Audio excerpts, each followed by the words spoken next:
Is het nu anders als vroeger? Als vroeger met BZN?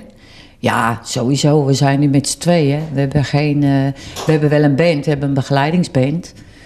Maar we hebben natuurlijk maar 2 meningen. Dat is natuurlijk wel lekker. Vergaderingen zijn allemaal korter. Ja, heel kort.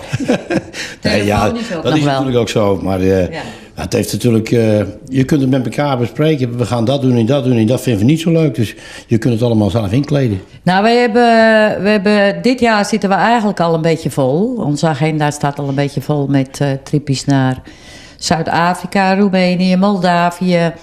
En in Nederland natuurlijk nog het een en ander te doen. Duitsland. En ons album is net uit. Dus we hebben het best wel... we zijn wel lekker bezig. Ja, als je een album uitbrengt, moet je er ook promotie voor doen. En ze hebben zich ontzettend veel promotie voor ons gemaakt. Ja. Ik heb nog nooit zoveel in mijn leven, zolang... Ik zit nu langer dan 40 jaar in dit vak. Maar ik heb nog nooit zoveel promotie gedaan voor een album als nu. En dat is nu ook in deze tijd nodig. Want de mensen moeten wel weten dat je een album hebt. Ja. En dus we doen het gewoon. Maar ja, dat is ook even wennen. Weet je, ik heb ook met Annie afgesproken... al in het begin met het eerste album... we doen het zo lang we het leuk vinden.